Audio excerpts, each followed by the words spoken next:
Welcome back to Edgework on the Hammer Betting Network, a daily live NHL show, Monday through Friday, 10:30 a.m. Eastern Time. You can find us on YouTube at Edgework. You can find us on Twitter at Edgework Show. And if you want to track all of the bets that we make on this show in real time, you want to see them after, you want to see how they're performing, you can go to the BetStamp app. You can click on Find Betters, and you'll find us there as Edgework as well. I believe right now, on the year, up 7.6 units, 2.8% ROI. So, I mean, we are rocking along right there, but things might take a turn for the worst here because, Matt, guess who's back again? It is Mr. World Cup himself, Alex Moretto. Welcome back to the show. I appreciate you guys getting that ROI up for me so I could, have a little leeway to lose some bets over the next few weeks. Alex, I can't believe you're here, man. There's got to be some elite league Kazakh soccer that you need to be watching right now. So. There is. You got to monitor it on the screen. That's the best you can do at this point. Okay, good enough. Well, glad to have What was you that back. league called that took a dive? Was it the Super League? Is that what it was called? Do you know what I'm talking about? It was supposed to be all the best teams. all the Champions League, all the best. Yeah. Oh, that's too high end for Moretto. He wants to get deep into the Belarusian. I need to be in the weeds. Get me in the weeds. Let's talk about some Dynamo Minsk. Yeah, if the Colombian Premiership isn't on the screen somewhere, what are we even doing with our lives?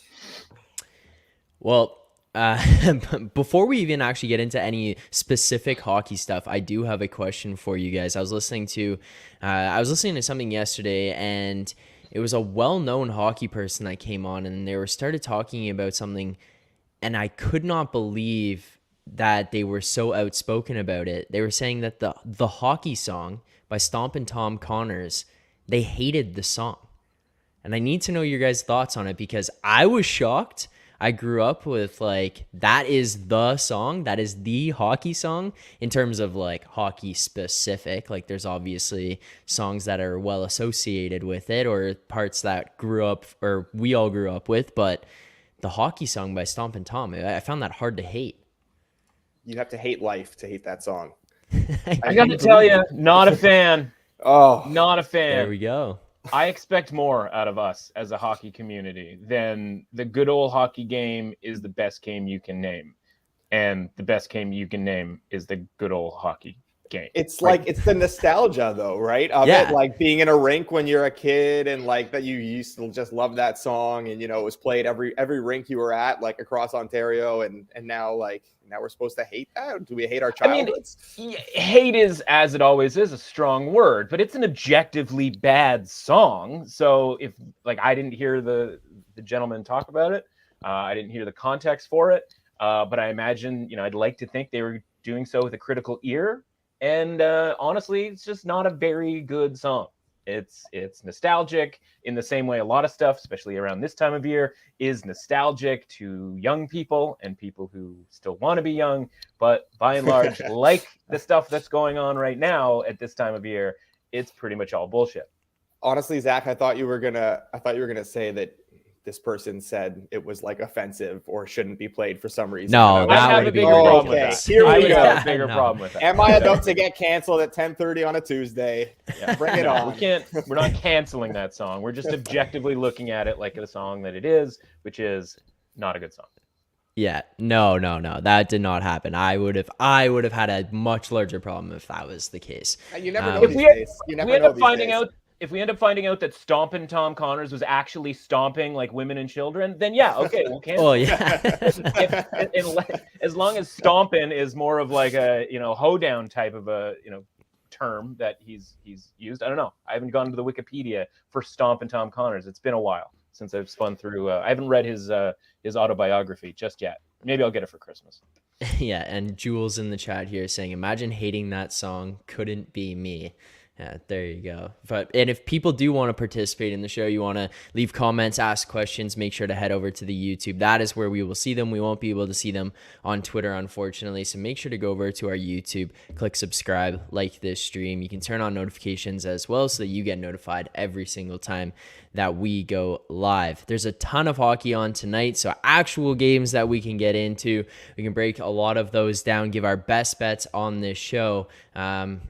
And yeah, yesterday, I mean, hey, there you go. Like, I'm not going to brag about it, but Derek Lamb coming back. I gave out Hyman and Malkin anytime goal yesterday. So that's what you're getting on this show, guys. Like, that's what we're looking for here. It's winners. Christmas is not canceled in the Phillips household. No. But one game that is definitely going to be on a big talking point here for multiple reasons is going to be the Leafs Ducks game. I know Moretto is either dreading this one or extremely excited. I'm not really sure which. And Mitch Marner has an opportunity to make this 23 consecutive games with a point. The Leafs can extend this to a team franchise 15 games consecutive with a point here. But this is the classic Toronto Maple Leafs don't look spot. They currently are sitting against Anaheim minus 439. I was seeing best odds on the BetStamp app. Anaheim plus 400 in this game. This is in Toronto. Obviously, the Leafs are on a roll. Anaheim, last place in the NHL. Not a very good team, but Moretto, what are your thoughts here going into this one? Is Mitch Marner on a point streak? I didn't. No one has mentioned that. It hasn't been talked about. Just the greatest point streak of all time. I didn't even realize that. People should talk more about that in the media. Then that's pretty cool. Yeah, it's him and Giroux. Yeah, him and Giroux are on the same point streak, I believe. So obviously I've been gone for a couple weeks. Last time I was on this show was November 22nd. The Leafs were 10-5-5. I go away for 2 weeks to honor my World Cup duties, honor my country, and the Leafs are 8-0-1 since then. So I have returned to restore order to the world. And I think there is no better time to do that than with the Leafs in the classic, minus 500 favorite spot. The Ducks have been awful. Obviously, the Leafs are deserving of a high price tag. This high, I'm not so sure. You can get like some, plus 2.5 at like close to even money on the Ducks. Kind of a great bet, in my opinion. Like plus 160 on plus 1.5. Kind of love that. Don't hate tickling the money line too. Look, the Ducks have made, winning a game in regulation look harder than winning a cup. So credit to them for that. That's pretty impressive. But God, do we love to fade the Leafs in these situations. But talking about the Leafs, Zach, this is to you here. I mean, I need to know what is different about the Leafs this year. Because in my opinion, blue line has gotten worse. Up front, they basically replaced like Mikheyev, Kasse, Spezza with like Yarncroc, Malgin, and Aston Reese. Everyone told me his name was Gino Malgin. I'm shocked at how little he's contributed considering that nickname. I was also told that Nick Robertson would solve all their depth scoring issues. And then he scored twice in that first game. There was talk of him being a superstar. I mean, I heard he was better than Caulfield at points. I'm not sure. And then he hasn't scored since. Now he's hurt again, which I think is weird because I thought he would have gotten all his injuries out of the way the last few years. I was told that like once you get hurt a lot, you're normally, in the clear. So that's stunning.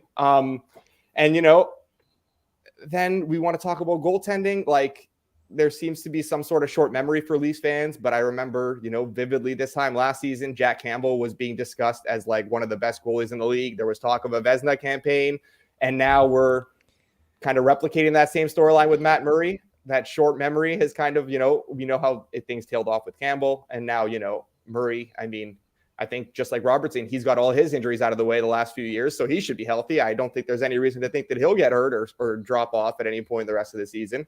I'm sure all these loyal Leafs fans and, Dubas stands who are praising what he's done with the goaltending right now won't be calling for his head when it all goes to shit later this year or in the playoffs. But like, I mean, okay, we know how like biased Leafs fans can be and how, reactionary they can be. Zach, I know you are very objective and you can look at this in a real way. So I need to ask you, for real, how is this team better than last year's team?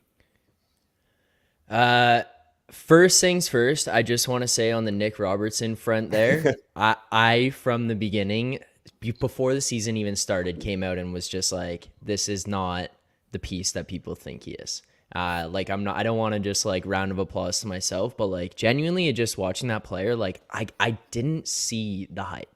Like I just couldn't find it myself where he was being talked about like he's this guy who's going to come in and score 61 goals and beat Matthews from last year. I was like, that's not the guy.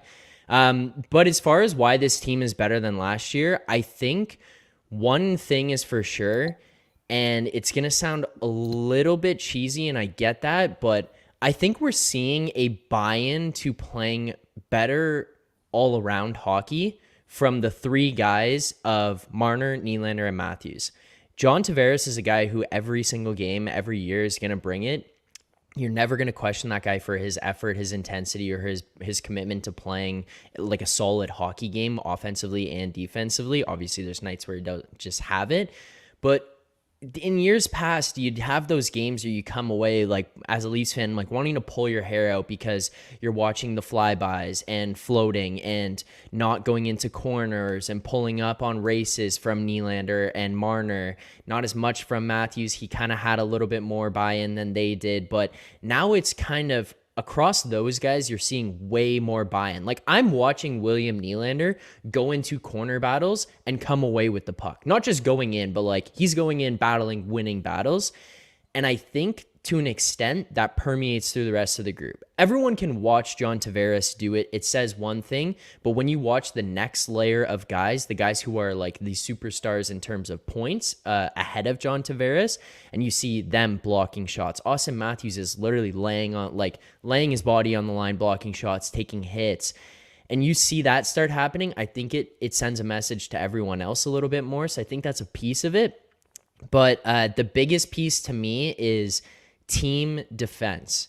I think this team as a whole playing defense is very good. I think that it got kind of put to the wayside last year because everyone was like, oh, Jack Campbell's playing so well. And you're right. Like there were those ridiculous Jack Campbell Vezina conversations and stuff.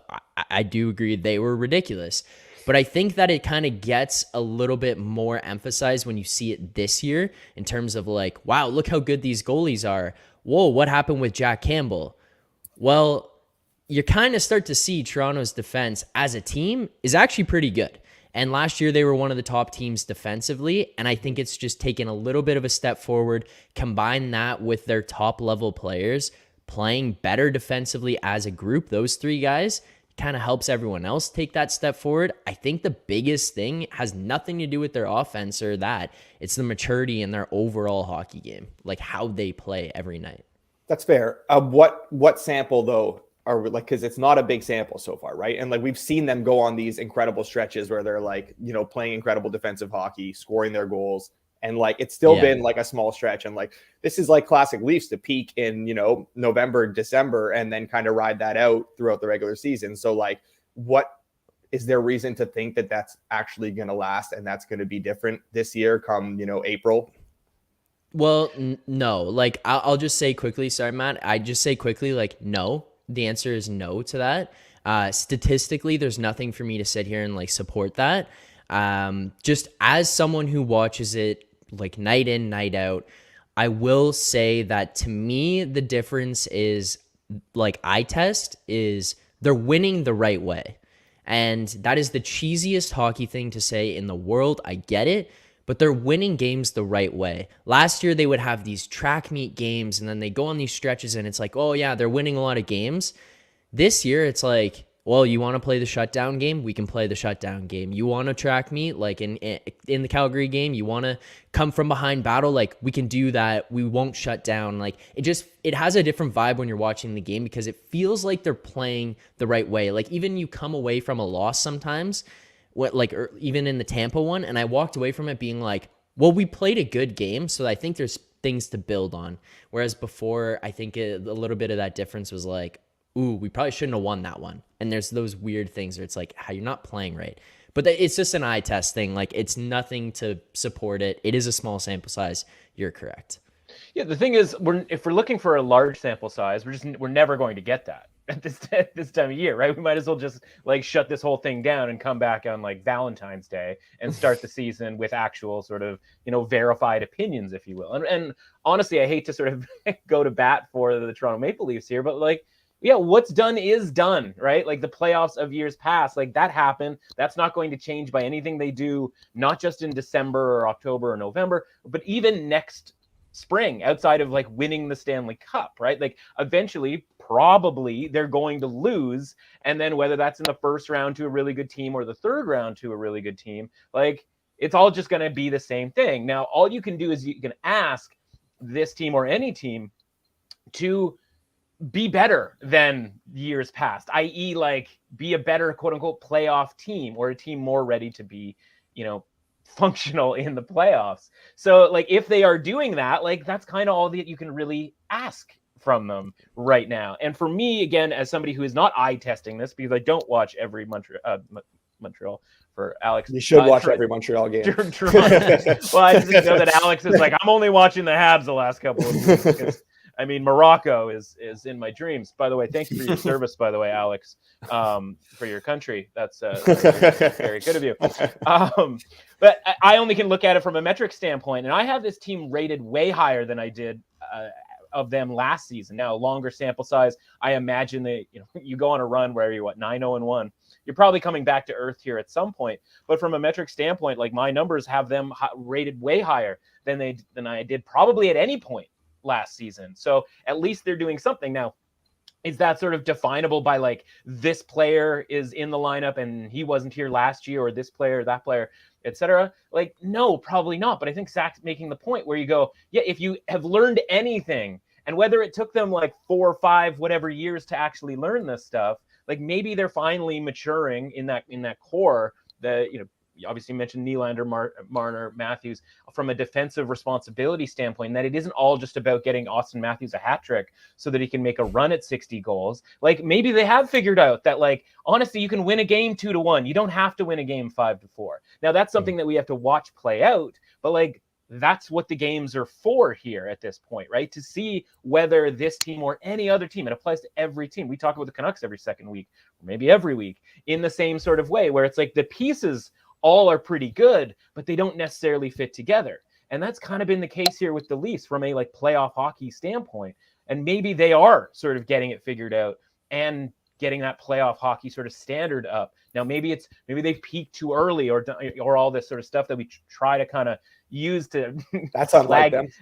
Well, it's kind of like we just use that to kind of slag the Leafs whenever they play well, right? It's like, well, let's see it when it's the play. It's like, well, I'm sorry, we don't have a time machine. We can't move up to April just yet. So like, just be happy if you're a Leaf fan, or upset if you're a Habs fan, or literally any other fan of any other team in the entire league. But like, we just got to let it play it out. Like, I'm sorry, like that I know that's sort of my role every Tuesday, to come in here and just be like, sorry guys, we just got to let it play out. And like, that's not all that fun. No, it's like, fair though. But they do have to sort of, all you can ask for them is to learn. Like, Alex, you're a big, Minnesota Vikings fan, right? And the complaint last year was like, oh man, if this team could just win close games, their record, instead of, whatever it was, 7-10, would be 11-6. It's like, then they win the close games this year, and everybody's like, oh, this team's not as good as people think. It's like, well, they did what you asked them to do. They won the close games that they didn't win last year. And it's the same kind of thing here with the Leafs. It's like, yeah, it's not as flashy. They're not really as fun to watch in previous years necessarily, outside of this like Marner streak thing. That's honestly kind of the only thing to talk about in like a really sort of fun, entertaining, we have to watch this team play type of way. Like, but yeah, if they're going to learn from it and they're going to change, like, they can't win the first round of the playoffs in December. They can only sort of do better, and they are doing better, at least by my numbers. They were third in expected goals against last year too. So like, it's not, that's why I'm like struggling to somewhat see it, because it's like they did play very good defensive hockey for like long stretches last year. Well, one thing just to kind of close off on it is like, I really like Jack Campbell. I think like as a person, he seems like a cool guy. Like and really embraced Toronto. Cool. I think Jack Campbell. Yes. I think Jack Campbell kind of has the ability to like lose you games. I think. I mean, I've watched Matt Murray enough throughout his career to know that like, there could be something around the corner. It's got me a little bit nervous, but like right now he's not losing games. That one against Tampa in the overtime wasn't great, but like even Samsonov, I was pretty high on coming into the year. I thought he had a chance to be a pretty good goaltender, not having to get screamed at by OV every single game and stuff. Like, as long as these guys can go in there and like not lose you games, I think that it'll kind of help improve that team defenses a little bit as well, just to like backstop it. I don't have much faith in Matt Murray going forward, but I'm quite nervous. I'm not gonna lie. Samsonov is a very solid option, though. Like, I do agree with that. I think Samsonov's a good option. Yeah, but that's kind of where I was at on it. I did predict ahead of the season Samsonov would be the number one by the end, so we'll see how that plays out. But as Matt says, this being said, by the way, I'm absolutely betting on the Ducks tonight at plus 400.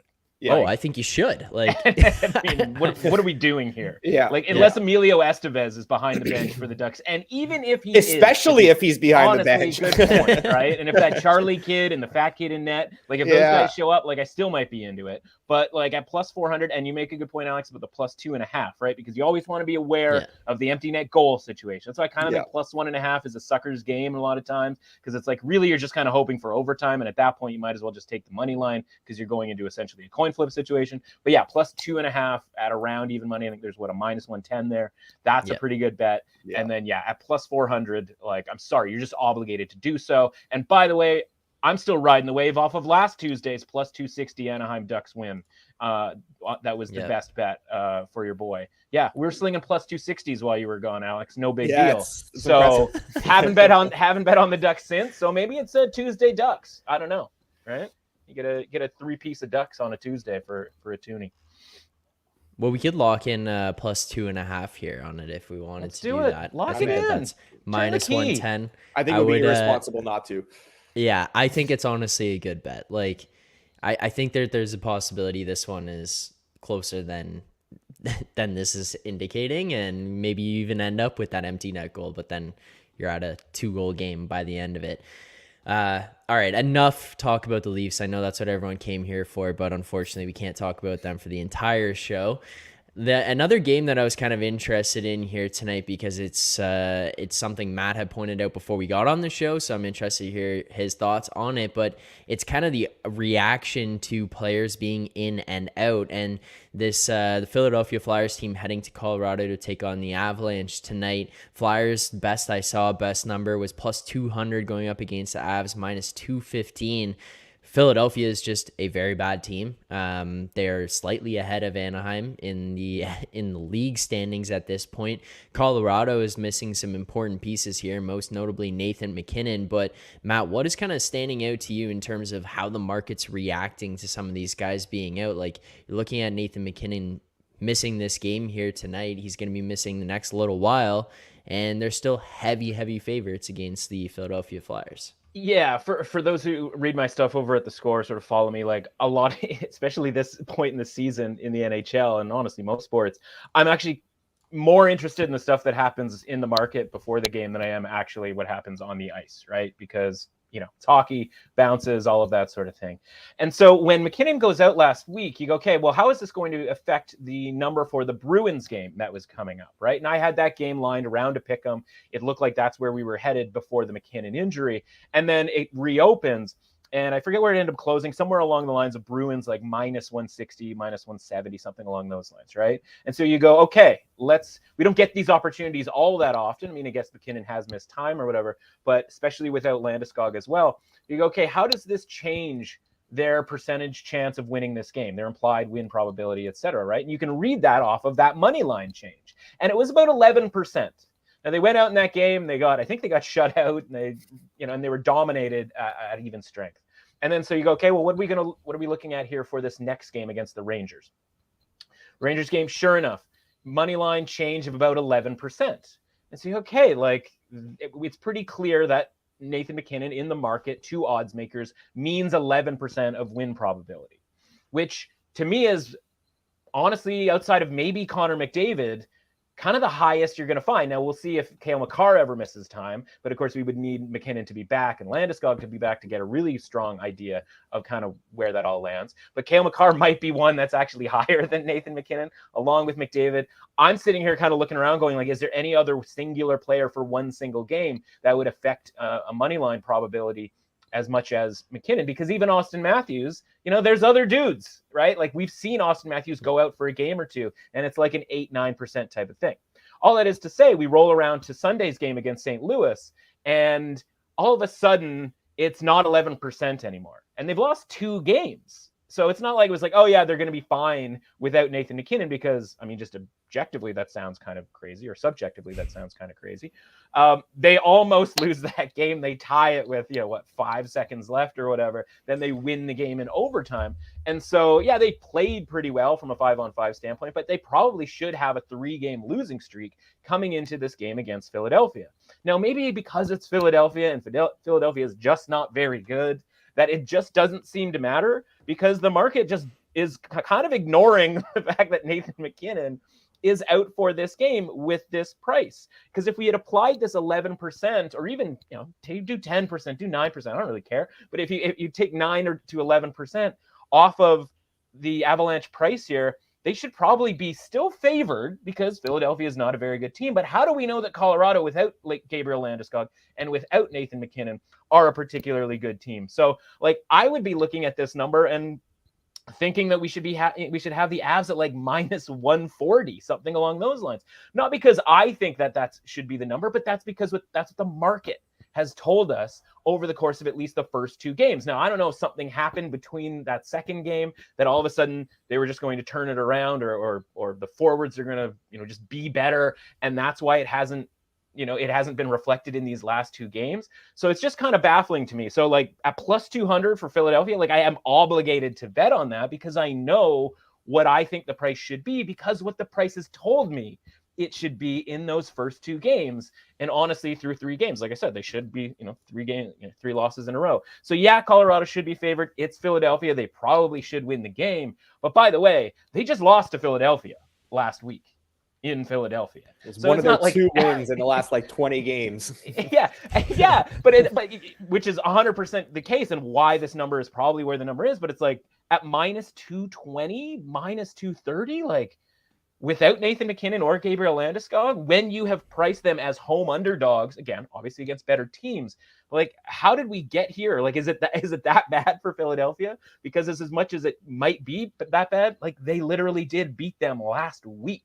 So it's not out of the realm of possibility that they win again here. So at plus 200, I'm obligated to bet Philadelphia, but just kind of this very strange circumstance where, we adjust when a guy gets hurt for a couple of games, and then all of a sudden we forget that he's out, or we don't care because Philadelphia stinks. I don't know. I think the one thing you have to keep an eye out for here, though, is that this could be a Felix Sandstrom game, just because Hart has started 7 or 8 in a row. So that's one thing to be mindful of. They're totally fine, but in one game, is he going to negate a 10% sort of change in the price? Right, he is a big drop off from Carter Hart, sure, but maybe not 10% drop off. That's fair. Yeah, this team's just been so bad. They've been so bad, and they beat Colorado, but they beat them, in Philadelphia. Now you're going on the road, potentially backup goalie situation. I get it. I get it. I get be it. the underdog, but at plus 200, and again, I'm just honestly, it's I couldn't tell you anything about either team, beyond sort of the obvious stuff. I'm just looking at the previous games and the way the pricing has changed. And if it only applies to playing good teams like the Rangers or the Bruins, or theoretically mediocre teams like the Blues, okay, fine. But that just doesn't really make a ton of sense to me, because if you're 10% less likely to win a game against a good team, you should be 10% less likely to win a game against a bad team, obviously with a sliding scale from a pricing standpoint. Yeah, fair enough. Are we factoring in that Arturi Lehkonen is worth at least 7% to the point spread? I had line here, because he's the one that got away for us. That's all in the recipe, my friend. That's all in the recipe. Three dollops of Arturi Lehkonen. All right, another game here where actually there's going to be a bunch of guys out of lineup, but I feel like we have I think we have maybe a best bet in this game is the Nashville Predators taking on the Edmonton Oilers here tonight. The Predators are 4 points outside of a wild card spot in the West, 5 wins, 5 losses in their last 10. But this is a team that has had some interesting injury stuff going on and actually resulted in them having to waive Tolvanen. He ends up getting picked up by Seattle in the waiver wire, but Nashville was pretty confident that he was going to be able to get through and they were going to be able to send him to the minors. Unfortunately for them, they're not able to, so they lose a piece there. But that's a team that's kind of in one of those weird spots where they might have to make a decision of what they want to be for this year on some of those players that they have there, what kind of direction they might want to go in. And then on the other side, playing against the Edmonton Oilers, who are first in a wild card spot. They're 4 points up, or 5 points up, I should say, actually, on Nashville here. They're 1 point ahead of Calgary. They're 2 points ahead of Colorado in that wild card spot in the West. They were 6 wins, 4 losses in their last 10. They're going up against Nashville here tonight as favorites, minus 125. Nashville best price plus 121 in this game. I have skepticism about the Oilers, their team, the way that they're built. It's the obvious, but that's a very, very top heavy team. Like, you've got 2 guys who night in, night out are having to play an extreme amount of minutes. I had somebody ask me, like, why does Edmonton play McDavid and Draisaitl on the penalty kill and Toronto doesn't play Matthews on the penalty kill? I was like, well, fair question, but Edmonton has to. Like, Edmonton has to play those guys on the penalty kill because they almost just can't waste time of not having those guys on the ice. Yeah. So outside of those 2 guys, they're in a very interesting spot, but I think they're probably deserving to be favorites here against Nashville tonight. Alex, is there anything that's like sticking out to you in this game as something that we should be looking out for? Yeah, I mean, I didn't even consider the minutes that they're playing as part of this handicap, but it makes sense too, like on a back-to-back, the sort of wear of like playing, 25, 27 minutes and then going and playing the next night. Obviously the Predators are on a back-to-back here too, but these teams have basically like virtual expected goal shares over the last couple weeks. Scoring's obviously been an issue for the Preds, but like the Oilers are a bottom 10 team in the league in chance suppression. And now it's a Jack Campbell game after playing last night. So, that's a big boost to the Preds offense right now. It's no secret how bad Campbell's been. Like, he's ranks, bottom 3 in the league and the important metrics like goals saved above expected, GSAA. So it's also back-to-back for the Preds. So we have to be mindful of that. But I think I'm not going to sit here and slander the great name of Jussi Saros because he is a fantastic goalie, but he hasn't had like the vintage start to the season. He can, be a bit of a slow starter. He's starting to round into form, but we're going to get Lankin in here. Who's had quite a resurgence this year. And, he's actually posted better numbers than Saros. And his goals saved above expected and GSAA are both higher despite playing like less than half the games. And that's obviously meaningful considering those are like counting stats, right? We're not talking about like a pitcher with an ERA of 1.5 in one start. It's like, it's much tougher to accumulate that over such a smaller sample. So I feel good about backing the Preds with Lankinen. He hasn't played a home game yet this year either. All 7 of his starts have either come on the road or in Europe. So, he's getting rewarded for his good play. He's going to get a home game at Bridgestone. Significant edge between the pipes for the Predators. And, 2 teams that have played basically the same hockey over the last couple of weeks. I think the Preds at, whatever. I mean, I'd play them down to like plus 110. But, if you can get plus 120, plus 122, that's a very good bet in my opinion. I've already made that bet just to hammer on that nail a little bit. Consensus. Yeah, we got it. Which, I mean, what could possibly go wrong? Yeah, both of these teams to me are disappointing this season, with the Predators being relatively less disappointing. I have them rated, honestly, right now from just this season. I have the Oilers rated a little bit lower than the Predators, and obviously, you're getting plus money at home with the Predators is kind of a no-brainer type bet. And if you like Alex said, if you're going to adjust off of Saros to Lankinen, I just don't know that that's an adjustment in a 1-game situation that's all that necessary. So whereas the adjustment from Skinner to Campbell is like maybe bigger than MacKinnon to no MacKinnon at this point. Maybe, yeah. Honestly, I don't know that there's any adjustment for any of these goaltenders, right? This is sort of, again, Saros most of the time, sort of upper echelon goaltender, but like by and large, I don't know that there's anything to do with any of these goaltenders in a 1-game situation. But that still means Nashville. There's some pretty significant value here on Nashville at plus. I grabbed the plus 117. I wish I'd gotten plus 120, but I mean, listen, we're talking about pennies at that point. So anything with a plus in front of it's probably good. Yeah, this, I just looked it up. McDavid, 24-40 last night in Minnesota. Draisaitl, 24 minutes. And the thing is, like, it's crazy because it's just, that's not like a one-night thing. Like, that's not like, oh, we got to run these guys out there. Like, we're in a close one. Let's beat Minnesota. That's, like, all the time. 20, whatever, they're 31 games into the year. Like, they've done that 31 times so far to start this season. It's crazy what those guys are having to do, but it's almost more impressive of what it says about those two guys. The fact that they do that for 82 games and they just don't wear down. But we'll see how that plays out over season after season of having to do that. Another game here tonight. I have a best bet in this one, so I'm going to flip to it real quick. In the Panthers Blue Jackets game, I don't really make too much of the game. I'm struggling with this Florida team because, I mean, Bobrovsky started to play better a little bit here. He's not Bobrovsky of like Jay on right on TSN screaming Bobrovsky every morning anymore, but he's starting to play a little bit better. Not quite at his 10.5 mil valuation, but they're getting some goaltending. They're just having some issues with some of the guys fitting in around.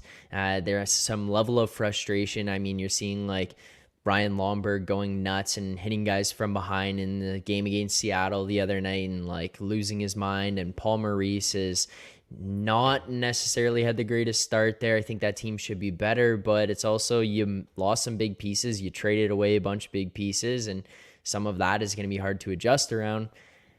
I am going to go with a Florida player here tonight. I'm going to go Sam Bennett, anytime goal scorer at plus 210. He's playing on the second line with Matthew Tkachuk, who has had a very good start to this season. And a lot of it is kind of just, it's that like, well, I think that it should happen kind of vibe around it. You're looking at his expected goals. He's got like 5 or 6 more expected goals than he's actually scored on the season, which doesn't say everything about the guy. But when you're playing on a second line with a guy who actually is contributing and you're getting some special teams time, I think that that's kind of bound to turn around. And at plus 210, I think that that's a pretty good number on that one. But I don't have any other look at the game itself. That's just Merzlikins has been terrible too. Yeah. I've got Florida in regulation here. My numbers say that a buy price on Florida is minus 300, but as a personal objection, I'm not laying minus 300 in an NHL game in mid-December. And I certainly, if I did, I wouldn't be doing so with the sort of fingers crossed that like we get bailed out in overtime. We've talked about this before. As long as you show value on a team, like, yeah, minus 300 is theoretically a bet, but I don't want to do that. Instead, I'm going to go in regulation because, again, the plan isn't to go to overtime and sort of hope the coin flips my way here on, a 75% sort of win probability type deal. So, yeah, minus 180 my price on an in regulation Panthers victory here. All right, we'll lock those in on the BetSamp app. You can find us as Edgework on there. And last game we'll get to, the Buffalo Sabres taking on the LA Kings. This one is an interesting one as well. Buffalo has been underwhelming so far to start this season, and they're a fun team to watch. They're a team that I never really thought I would say, but if they're on TV, I'm definitely going to turn it on to see what's going on there. Maybe you get to see... Show. Yeah, exactly. Tage Thompson, the greatest American goal scorer of all time, score like 6-7 goals in a game potentially.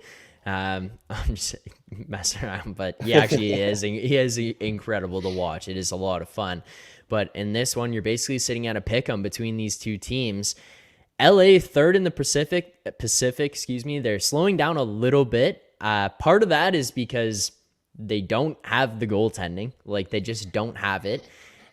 Goaltending is a huge, huge issue for a lot of teams around the league. You're looking at even like Seattle, who they're tied with in the Pacific Division. Seattle, I think, is basically sitting there like, well, we've got Martin Jones and Grubauer. We're paying all this money to Grubauer, and Martin Jones has been the guy, and now all of a sudden Martin Jones is turning back into Martin Jones a little bit. So they're in a bit of a panic spot on that because their team's so good ahead of them. But LA, 4 wins, 6 losses in their last 10. Buffalo, 5 wins, 5 losses in their last 10. Moretto, what do you kind of make of this game here tonight? Yeah, so not necessarily as big a bet as the Predators, but maybe like a half unit play. I like the Sabres here.